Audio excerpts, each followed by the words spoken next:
Welcome back to the Rise of the Nina podcast, or welcome if you're new here.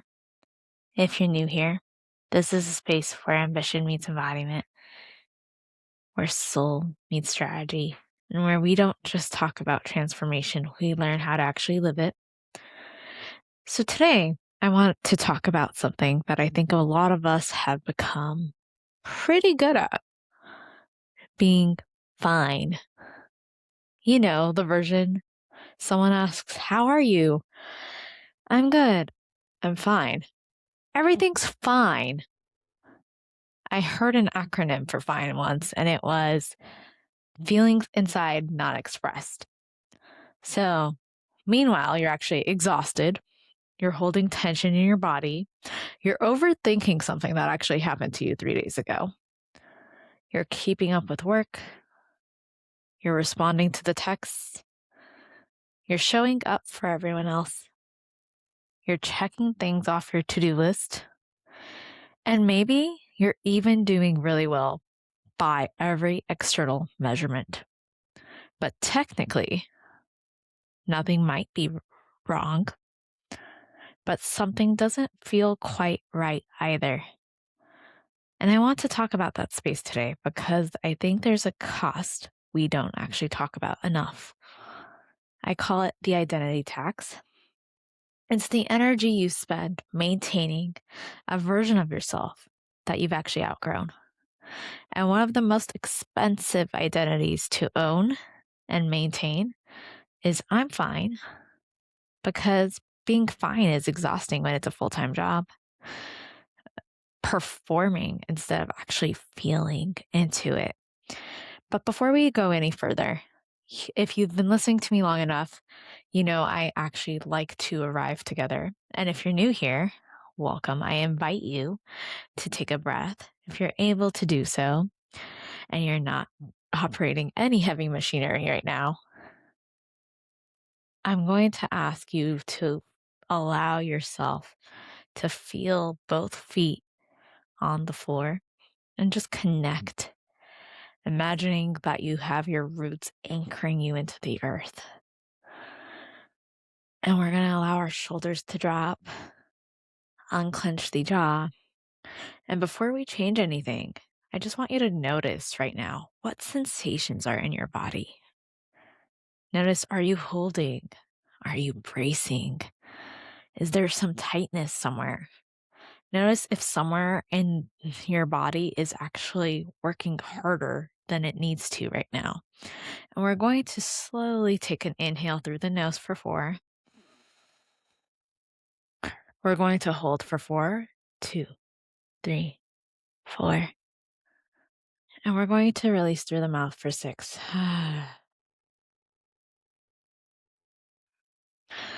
Now, if you're listening to this, I would actually encourage you to make a sound as you release, because there's so much tightness that gets stuck in our throat that it's a good way to kind of clear out any energy that you might need to. So we're going to do that one more time. We're going to slowly inhale through the nose for 4. Holding for 4, 2, 3, 4. And slowly release through your mouth for 6, 2, 3, 4, 5, 6.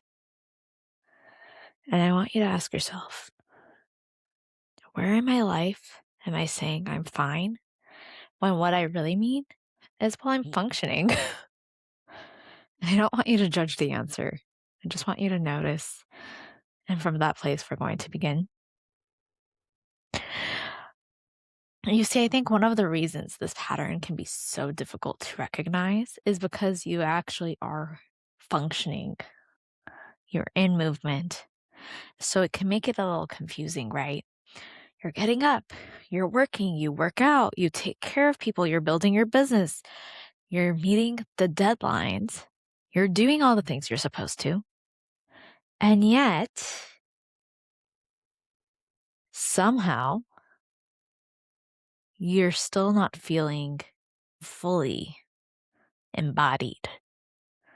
So when somebody asks you how you're doing, fine doesn't necessarily even feel dishonest. But here's a distinction I want you to make. Because if you're listening to this, there's a good chance you're a high performer. And we often mistake that your ability to function, to meet deadlines, to meet expectations, does not actually make it automatic that you're okay. Because we become incredibly skilled at using competence to hide our disconnection, sometimes even from ourselves, because we're not falling apart, right? We become more productive. We check another box. We don't say, hey, I'm overwhelmed.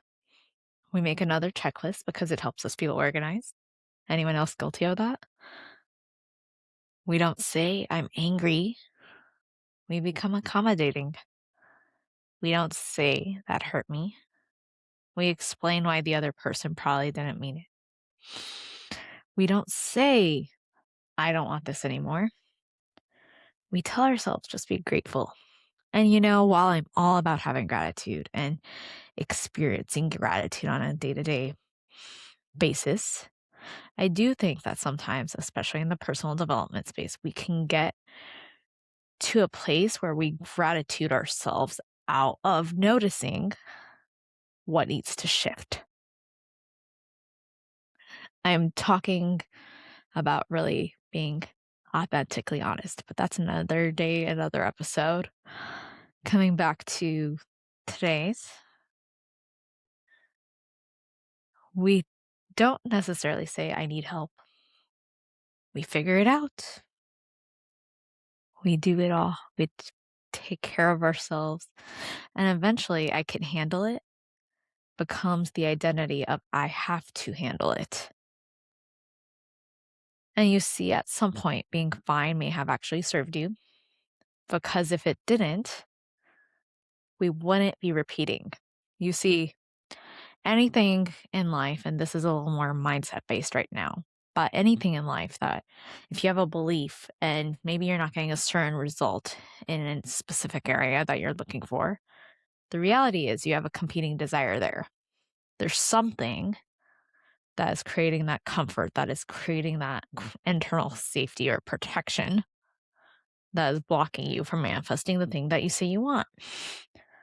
So maybe being easy at one point made things easier for your family. Talk about lack of conflict. If you're conflict averted, I know how that feels. Maybe being accomplished actually got you the attention you were looking for, or that safety, sense of belonging. Maybe being helpful actually created that sense of belonging. Maybe being independent actually protected you from the disappointment you felt. Maybe being the strong one meant you didn't have to risk somebody being needed and not showing up. Maybe being positive meant you didn't have to sit with anger, grief, disappointment, or resentment. Whatever your origin system was, your system has learned this version of me works. And that's important because we don't actually maintain identities for no reason. At some point, they are giving us something, whether that's safety, belonging, approval, predictability, control, love, or at least our best approximation or feeling of those things. So I'm fine becomes more than something you say. It becomes, I'm the strong one. I'm the reliable one. I'm the one who doesn't need anything. God, can you relate? Because I know I can. I'm the one everyone comes to. I'm the one who holds it all together. I'm the one who can figure everything out. I'm the one who just keeps going. And then one day, you're tired. Not necessarily because your life has all of a sudden shifted into something harder, but because maintaining that identity became heavier. There was a cost associated with it. And that's the identity tax. It's what you pay every day to continue being someone your body is asking you to stop being. or at the very least, to recognize your being. And we pay that tax in ways we don't always recognize. We pay it in our energy. We pay it in the feelings of resentment that we ignore. We pay it when we have anxiety. We pay it in relationships where we're loved for the version of ourselves that we perform rather than the versions of ourselves that we actually are. We pay it in opportunities we don't pursue because they would require us to be seen differently. I actually have a great story about this, and it's fresh off the presses. So, I was recently at an event, and it was a beautiful event by Kathy Heller. Maybe I will actually do another episode deep diving on all the beautiful little intuition and moments of downloads that I got. But for the sake of this episode, there was something Kathy said towards the end of one of her talks on day 2, and it was, "It is time for you to stop being in the audience and to take the stage." And if you know me, you've been on this journey with me long enough. That has been a big thing for me this year. I've been wanting to take on as many stages as possible. I want to expand my visibility, expand the reach, whether that's on this podcast or just anywhere I can serve. And here's the thing. There was a opportunity that I've been sitting on, and I kind of lightly had made my interest known. And when I say lightly, I'll call it I was planting a seed, but it was like a brush of the water. And so after Kathy's event, I ended up taking the bold action to say, hey, no, I'm serious. Here's what I would love to talk about. If it resonates, let me know. And here's the thing, we talk about identity, and this episode is so identity based for a reason, because there was a version of myself if we backtracked. And many of you know, I have grown up with a father wound. And what's often not really talked about is how often us ladies with the father wound might actually self reject or just assume we're not going to be chosen for an opportunity, for a relationship, for whatever it is, because of that. Now, I'm not saying it's right, but it was something I've had to overcome. And actually, I think I might do a whole episode on that topic alone. But coming back to the point of it, my brain could have easily in that moment gone, well, this person knows so many big speakers. Their community is filled with incredible souls. And, well, what if I'm just not ready to do an in-person stage like that? I could have came up with reasons. But instead, I started to think about, well, what is the outcome? And here was what I got out of it. The outcome was I have a message on my heart that feels like it's connected to your audience. But I'm whole either way. I don't need you to validate it. But I think this message of service will really land with that audience. And I've been getting this download for months, but I've been ignoring it. And I place myself in the identity of the speaker who already shines on that stage. Now, transparently speaking, we will hear what happens because I still don't have a final answer. But here is the shift. The version of myself that would have self rejected and assumed I'm not qualified took the action and decided, well, at least I'm going to try.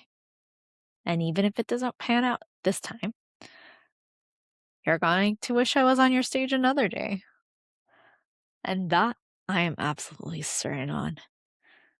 So here's what I'm trying to emphasize. We don't really get what we want. We get what we are actually identifying with. And if we're going to hold ourselves back in our identity, then we are literally going to delay. And so, how do we do it? We also pay it in the boundaries we don't set. You know, the one, that family member who crosses a line and asks you when you're getting into a relationship, or if you're married, when you're having kids, and the truths we don't actually express. This has been another big one for me recently. And I've moved away from being this timid, I don't like conflict. Am I really going to tell that person what I think? Yes. I'm going to say it respectfully. I'm going to say it consciously, but I'm going to express my truth. And that's a difference.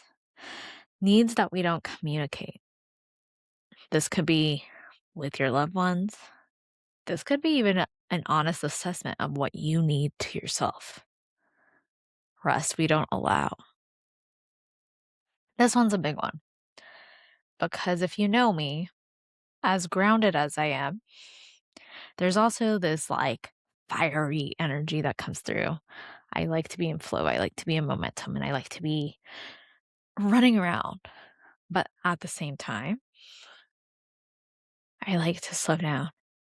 I like to allow myself to pause because that's how we regulate the nervous system.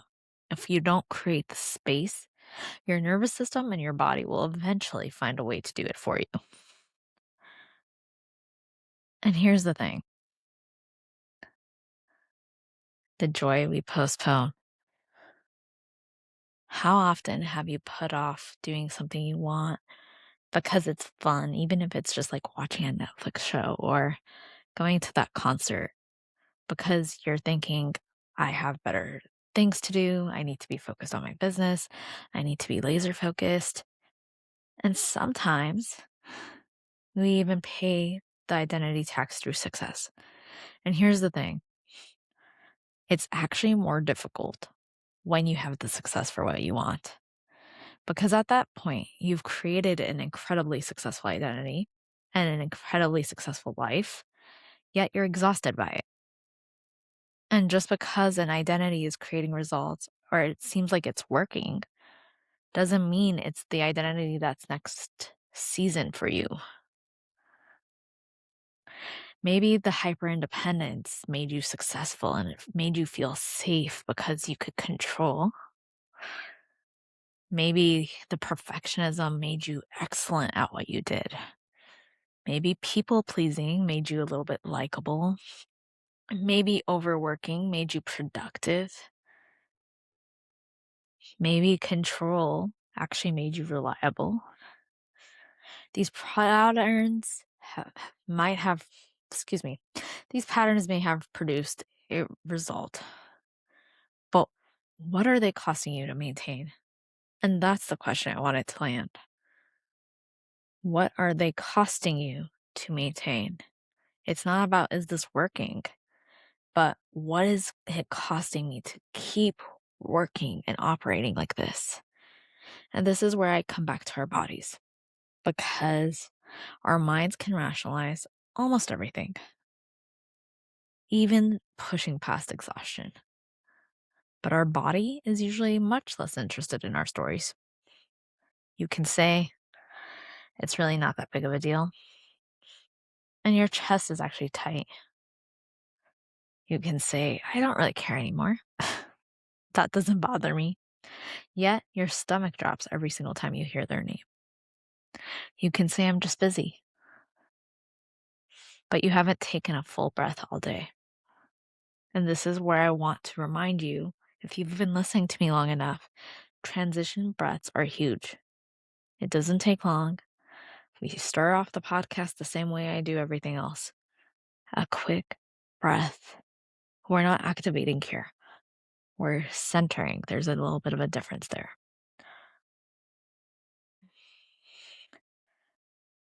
But here's another aspect. You can say, hey, I love what I'm doing. And yet you dread Sunday night rolling around because Monday you have to go back to work. You can say, I don't need anybody, while somehow you're craving support or love or connection. Our body isn't actually betraying us in these moments, but it is giving us information.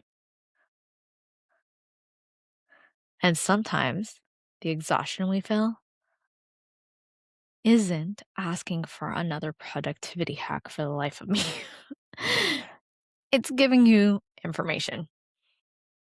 And sometimes the exhaustion you're feeling is really asking, how much energy are you using to override me right now?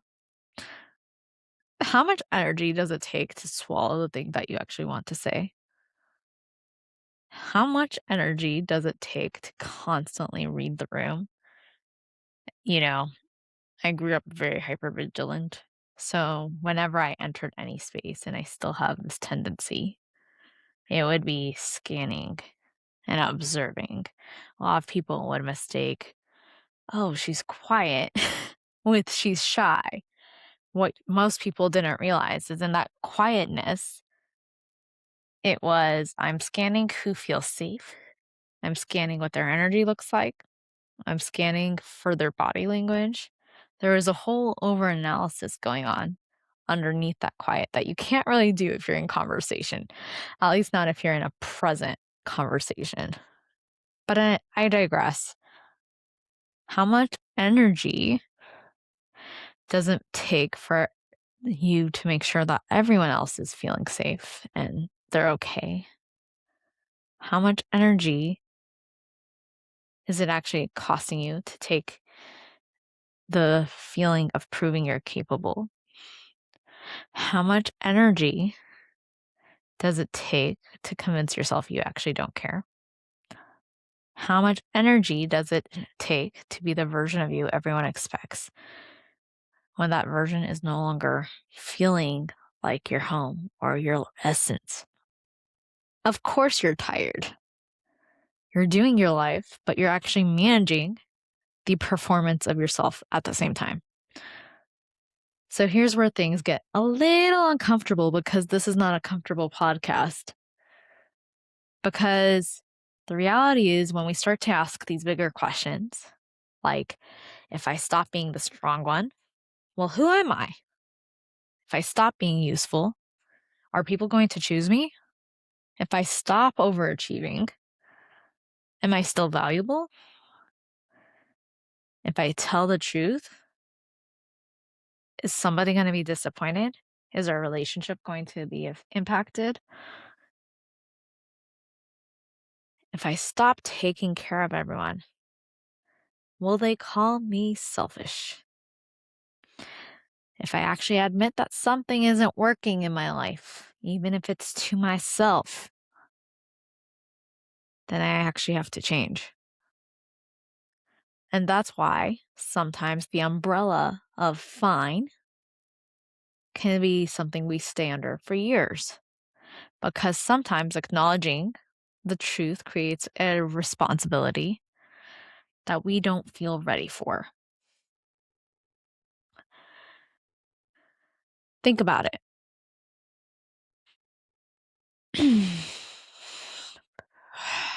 See, I had to take another breath there. Once I admit that something needs to change, I must do something about it.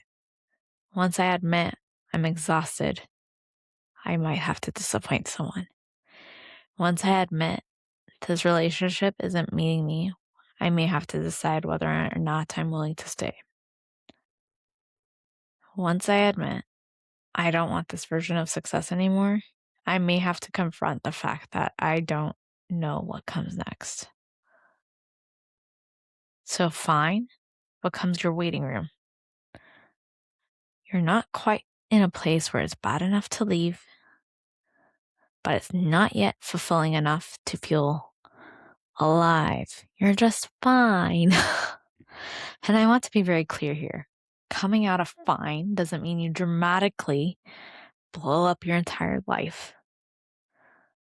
It doesn't mean you're quitting your job tomorrow, ending your relationship, moving across the country, deleting everyone from your phone. Sometimes the first act of transformation is a little bit quieter. You get honest. That's it. That's your strategy. Because before you think about the strategy, the action plan, deciding what anything means, can you actually be honest with yourself to say, you know what? I'm actually tired.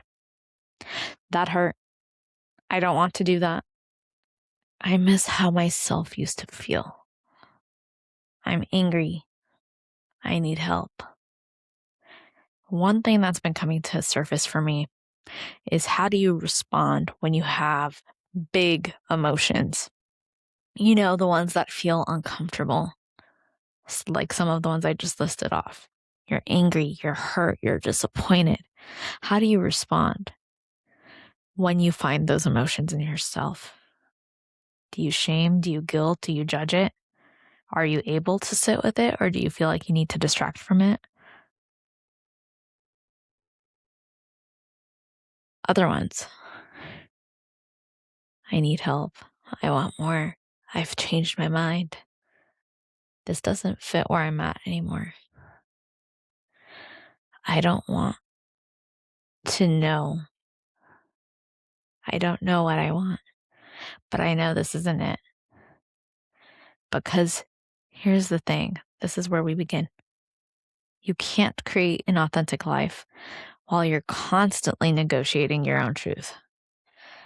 So I'm going to give you a practice, and this is actually one of the foundations of how I approach my work, because we're working towards healing the emotional charge.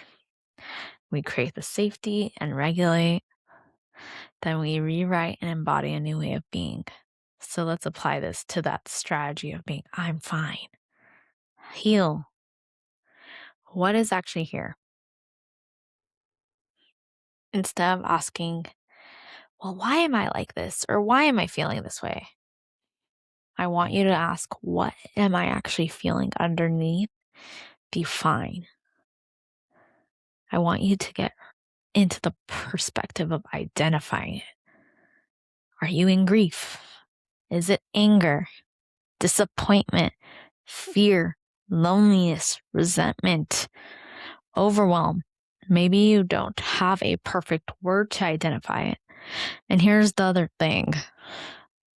Before we dive into where you feel it in the body, can you track what thought might be associated with it? Sometimes you will be able to, sometimes you won't, but it's information. And from there, we get to the body. And what you're going to do is scan your body. You're going to close your eyes and do a body scan. Where do you feel it? Is it your chest, your throat, your stomach, your jaw, your shoulders? Allow your body to give you the information before your mind builds another story around it.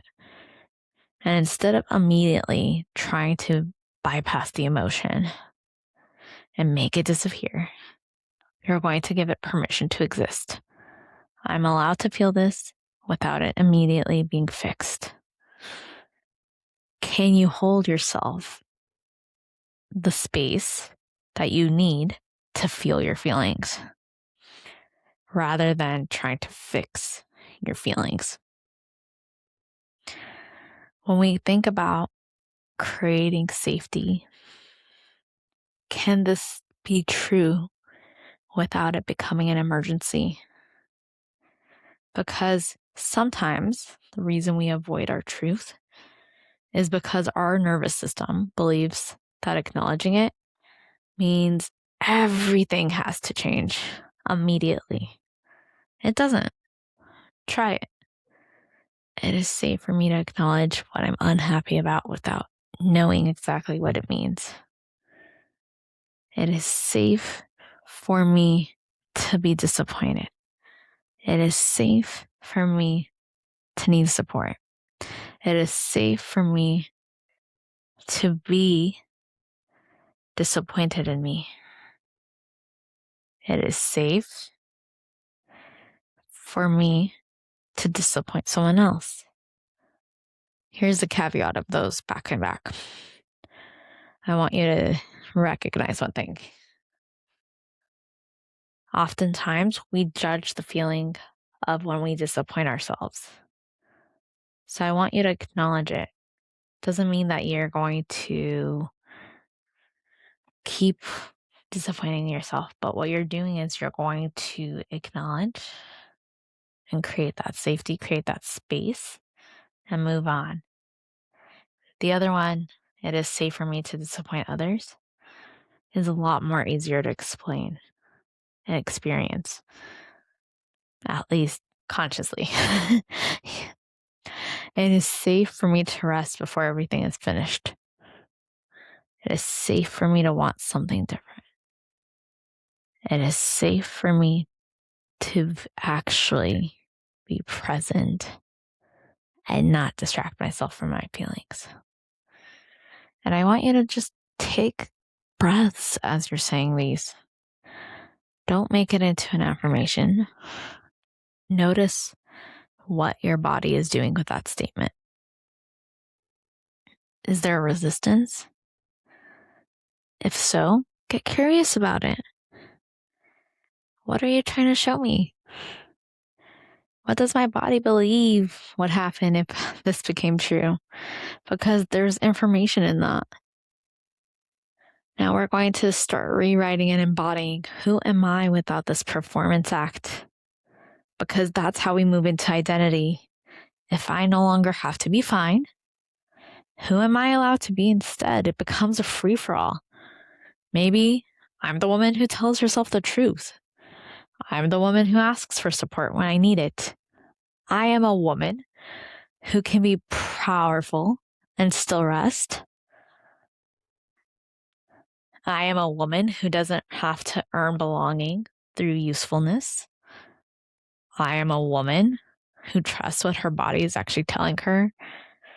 I am a woman who can disappoint someone without abandoning herself. I am a woman who can change. I am a woman who doesn't need to have everything answered and figured out before honoring what she knows. I am a woman who can live a life in alignment that feels authentic to me. And then comes the most important part. What does that version of me do today? Not 6 months from now, today. Maybe she sends the text. Maybe she asks for the speaking opportunity. Maybe she just says no. Maybe she asks for help. Maybe she cancels something she doesn't want to go to. Maybe she cries and she feels her emotions. Maybe she closes the laptop and allows herself to rest. Maybe she finally admits, at least to herself, what she wants and what she desires. Maybe she stops doing anything except telling herself she's fine. That's embodiment. It doesn't have to be dramatic to be transformative. And here's the thing. I want to leave you with one more reframe. This is a longer episode than normal, but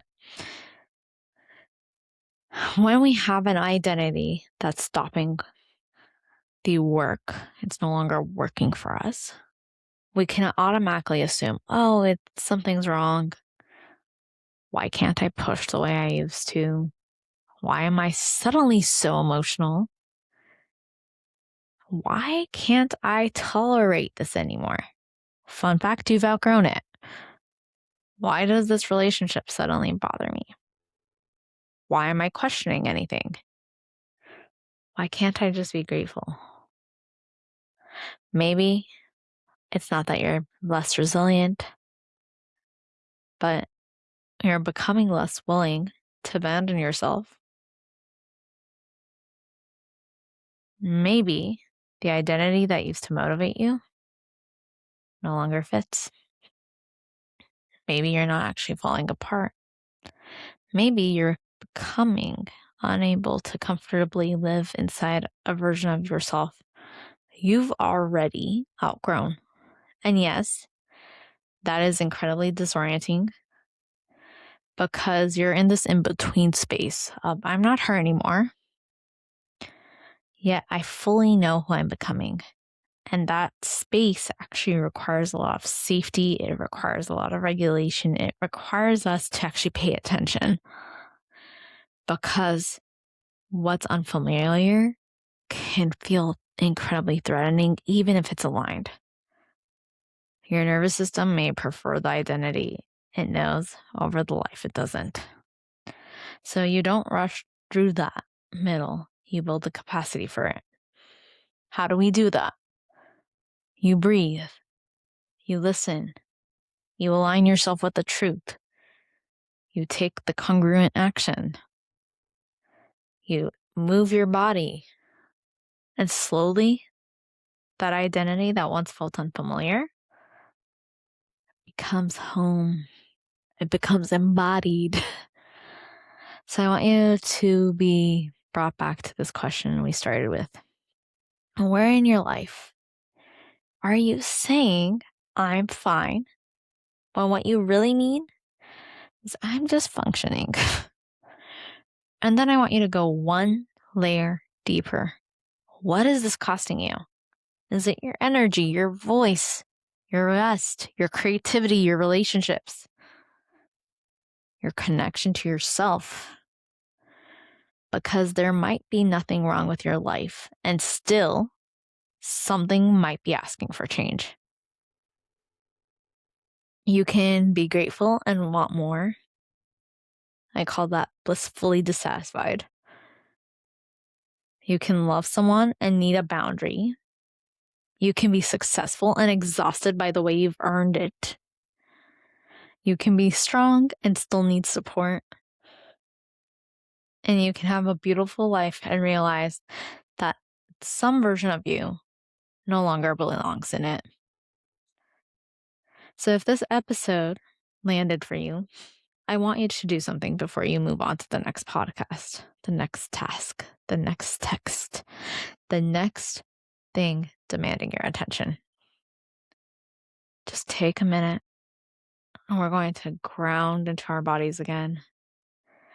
Place your hand somewhere that feels incredibly grounding and connecting for you. And just get quiet and ask, what am I pretending doesn't affect me? And listen for the answer. Because the answer doesn't automatically require action, but it does require your attention. And maybe that's the invitation this week. Stop paying the identity tax on a version of yourself you've outgrown. So if this episode made you think of someone who's always fine, please go ahead and share it with her. And if you're enjoying these conversations, please follow the show and leave a review. It genuinely helps more people find our podcast and allows conversations to reach the women who need them. So thank you for being here. As always, I know this one was way longer than our usual. Thank you for choosing to spend this time with yourself. And until our next conversation, remember, you don't have to fall apart. You're allowed to tell the truth about what it isn't working anymore. And I'll see you in the next episode.